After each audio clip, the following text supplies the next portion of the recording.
Carmelita's just as angry as ever. She's really quite lovely when she's angry. And that Constable Neela, was a reference to the Claw Gang just a slip of the tongue, or an intentional clue? Either way, it's our only lead on the missing Clockwork parts. Clockwork.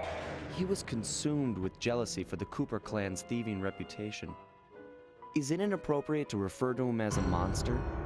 No, not at all. What kind of person stays alive for hundreds of years with the express intention of wiping out a rival's family line? Imagine the hatred fueling that first decision to replace his mortal body with soulless machinery. Ultimately, it did the trick. Clockwork lived on. He caught up with my parents, and I wound up in an orphanage. It's there that I met my pals, Bentley, the brains of our outfit, and Murray, the brawn. They turned out to be all the family I needed. 2 years ago, I thought I'd finished it. How naive to think I could so easily put an end to that kind of hatred. And now he's back. In pieces, sure, but the threat is real. Does the Claw Gang even realize what they've stolen? I don't know what's in my future, but I won't let it be a repeat of my past.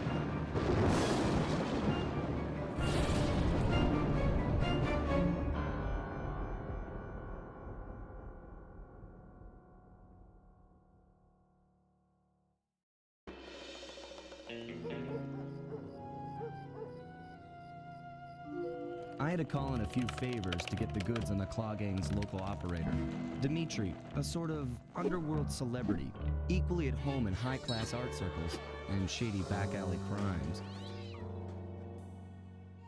He was once a passionate young art student who worked hard to develop his own visionary style.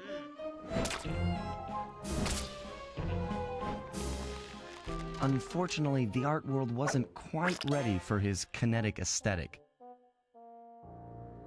So he gave them what they wanted and started forging old masterpieces. His way of punishing those with bad taste. Dimitri now runs a nightclub on the west side.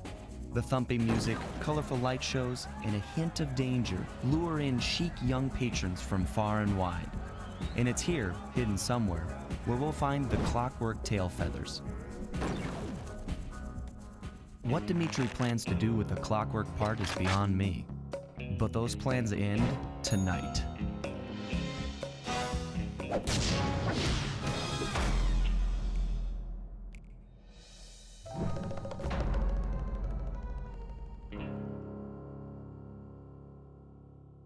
Gang and I had done it. The Clockwork tail feathers were ours, and Dimitri's counterfeiting operation was ruined. Due to the untimely arrival of Carmelita, my escape got a little tricky. Angry at having just missed me, she took it out on Dimitri, shutting down the nightclub and throwing the frustrated forger behind bars. The gang and I headed out of town for a week in Monaco. Bentley wanted to try out his new card counting formula, and I figured the team had earned themselves a well-deserved break. Another Clockwork part had surfaced in India, so the boys and I loaded up the van and zeroed in on our next target, a mysterious spice lord known as Rajan. A self-made man who grew up poor on the streets of Calcutta, he started his life of crime selling illegal spices in the black market, eventually growing his small outfit to a sizable operation and earning himself a seat in the prestigious Claw Gang. He's since crowned himself Lord of the Hills, and while he goes to great lengths to convince others of his royalty, it's mostly to convince himself. True to form, he's holding a lavish ball in his newly purchased ancestral palace. The reason? To show off his latest acquisition, the Clockwork wings, the symbol of my enemy. If you saw the wings silhouetted against the night sky, it was already too late for you, especially if your name was Cooper. Rajan believes displaying the wings will bring him prestige, and maybe they will, but they're also bringing me.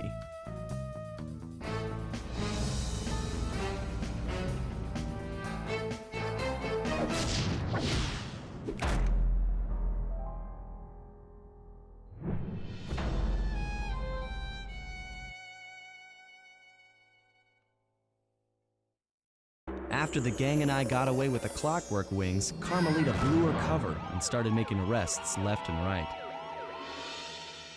With his reputation in shambles, Rajan was forced to flee from his own party. He's now in hiding, somewhere deep in the jungle. The gang and I took a break and headed for Bollywood. It took some doing, but we eventually snuck Murray onto the set of a full-blown Indian musical. I was happy the guys got to unwind, but Rajan was still out there. And somehow, I knew things were about to get tough.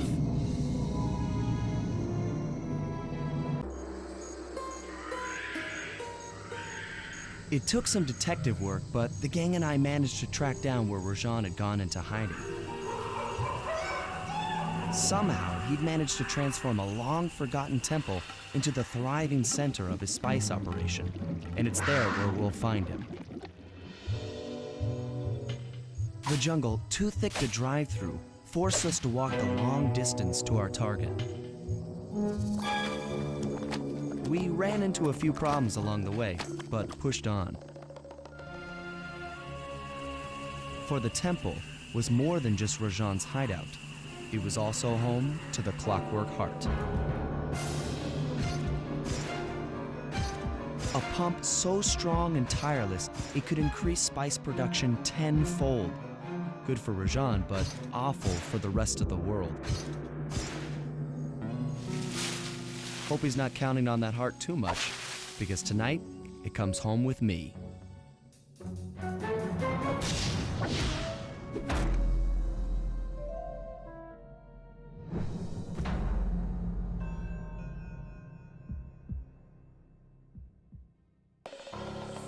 Though statistically improbable, I had to face the facts.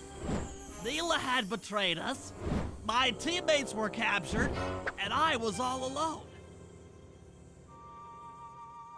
While intellectually inferior, Sly and Murray had always been a rich source of sociological interest. The long walk out of the jungle gave me time to reflect, and with each passing step, my sense of isolation grew. Shockingly, my comrade's absence had a profound emotional effect on me. This was it. This was the true test of friendship. Upon reaching the van, my resolve was hardened. I had to save my friends. But first things first, I had to learn how to drive a stick shift.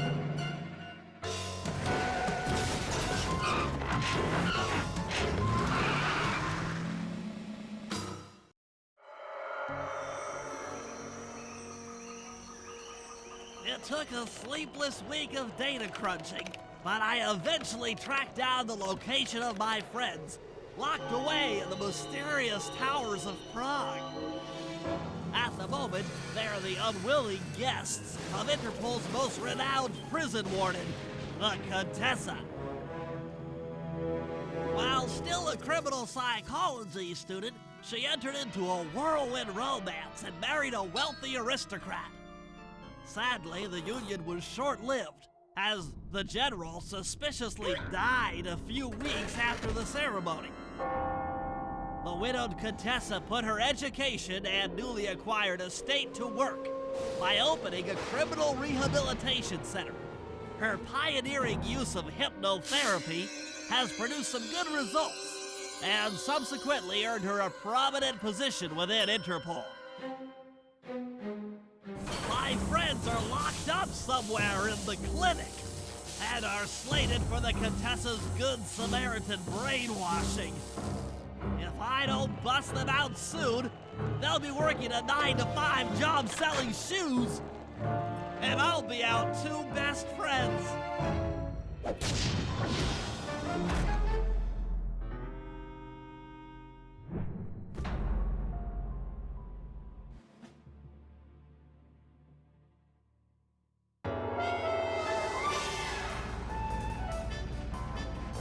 It was great. The gang had been reunited, and it was all because of me. Even the van ride out of town was like a party. Murray had to pull over twice because he was laughing so hard.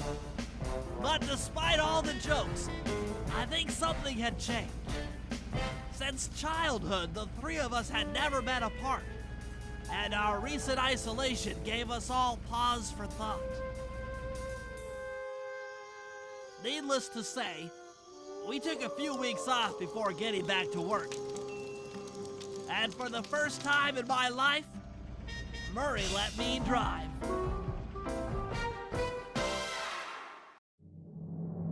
Time for a little payback. The Contessa, having escaped us in the prison, is now hiding out in her castle estate. It's a well-fortified Gothic nightmare that would make any thief run in terror. Terrible or not, that's where we're headed. To sweeten the deal, we've learned that the Contessa, who until recently was a secret member of the Claw Gang, is in possession of the Clockwork Eyes. The Thievius Raccoonus describes the eyes stopping opponents dead in their tracks, transfixed in their gaze. It doesn't take a genius to figure out what an accomplished hypnotist could do with such powerful artifacts. News of the Contessa's corruption has spread to Interpol. Constable Neela, being closest to the case, was granted a cash allowance to hire an army of local mercenaries. It looks like we're walking into a full-scale war. But we have to act now, before things go from bad to worse.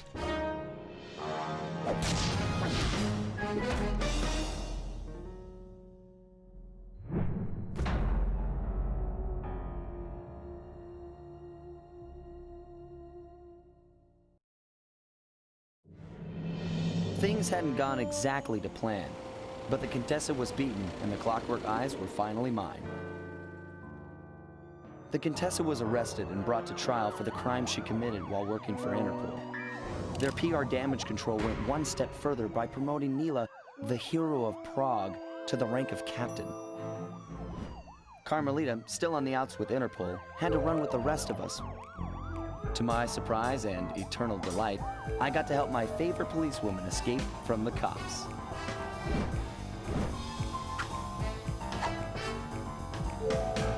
I tried to put it all out of my mind. This claw business was spiraling out of control, and I knew that my gang was at the center of it. We'd be back in action soon enough, but for now, well, we just laid low for a while.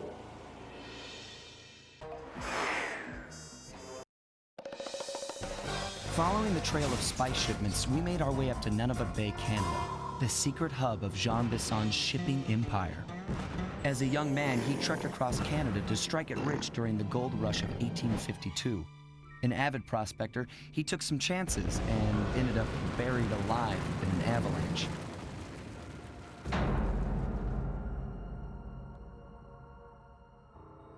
Miraculously, the quick freeze kept him alive, and 120 years later, thanks to global warming, he thawed out. A product of his time, he dreams of taming the wild north, damming every river and chopping down all the trees, with progress delivered at the sharp end of an axe. Shipping spice for the Claw Gang proved a lucrative way to bankroll his one-man war against nature. And yet, I have to feel a little sorry for him. He's just a normal guy from the 1850s. Back in his day, he'd be a hero, but today, he's a villain. Either way, that man's got more than his fair share of the clockwork parts. What a low-tech guy like Jean Bisson is doing with robot parts is a mystery. I almost don't want to know.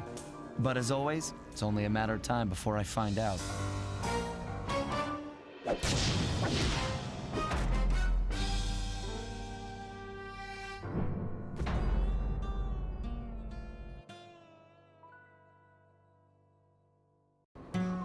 The gang and I had pulled off the impossible.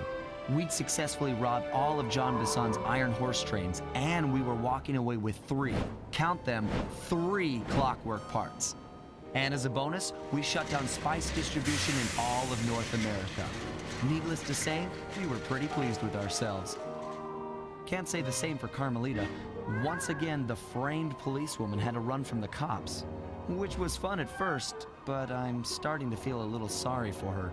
I mean, what if they replace Carmelita with someone else? I don't want another cop on my tail. She's a big part of why this is all fun. Sooner or later, I'm gonna have to figure out a way to clear her name, some way other than turning myself in.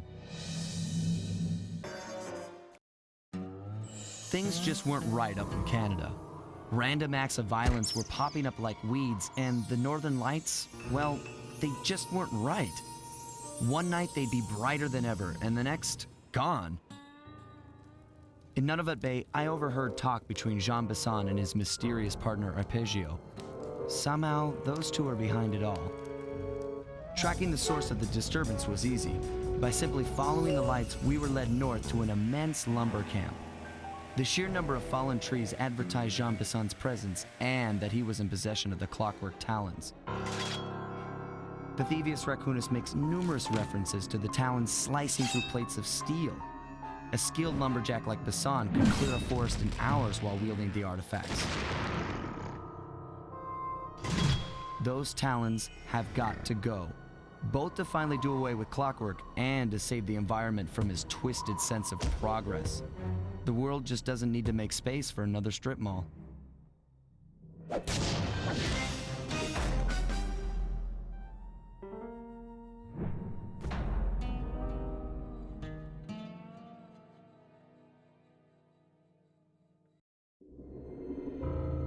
As we shut ourselves into the Northern Light Battery, it became black. For a few long minutes, we just sat there in darkness. No one dared to talk for fear that Jean Bisson's men might discover where we were hiding. Time seemed to have stopped. And then, we felt it. We were being lifted up to Arpeggio's blimp. It was all so strange. The focus of all our schemes had been stolen from us. Our Clockwork parts were gone. Looking around the inside of the battery, I knew we all felt it. Failure. I was twitchy and ready for action. Any action. Bentley tried to make some sense of the situation by drawing up meaningless plans. But Murray took it the worst. He just sat there sobbing while the team van floated away over the horizon. That van was his life. I knew I'd have to find a way to make it up to him. There we were, heading east across the Atlantic Ocean, stowaways on a giant airborne fortress. Though time was short, we made sure to study up on our unknowing host, Arpeggio. While attending a prestigious boarding school, the young Arpeggio excelled in all subjects, but he never managed to keep up with the other boys physically. Sadly, his wings, due to their small size, were useless for flight. Furious at his feeble body, he focused his powerful mind to search for a cure in the works of the Italian Renaissance masters. Their notebooks provided the springboard for this sinister young genius, and it wasn't long before the Claw Gang took him on as chief inventor. His talents must have been at work repurposing all the Clockwork parts for their criminal schemes, and now this mastermind is in possession of all the parts. It's only a matter of time before he puts them back together. And when that happens, well, I'm not going to let that happen.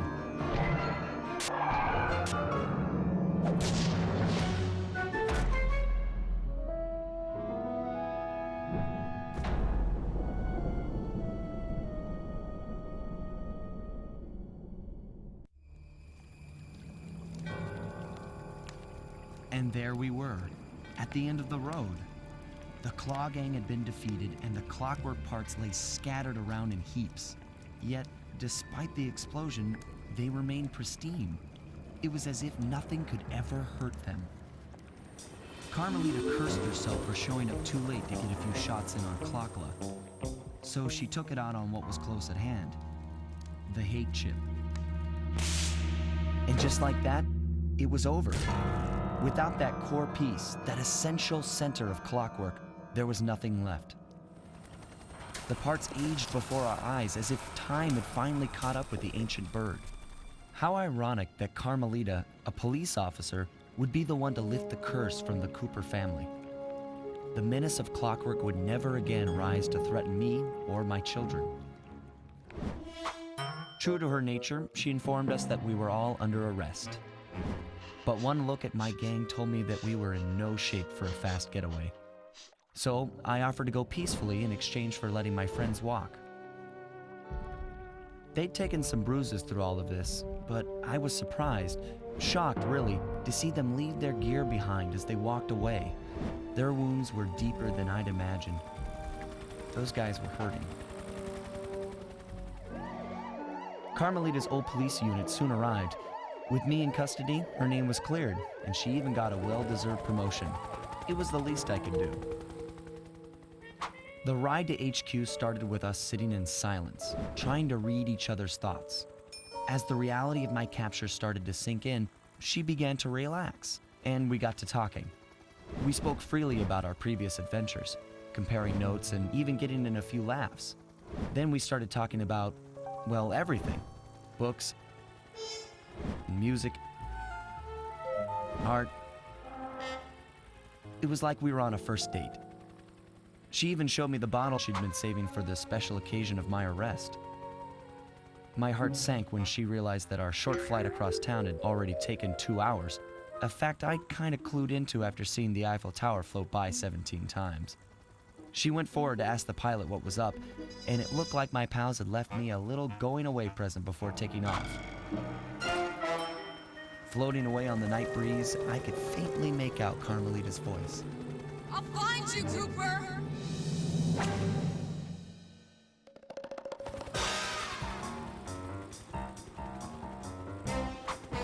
I'll be seeing you soon, Ringtail.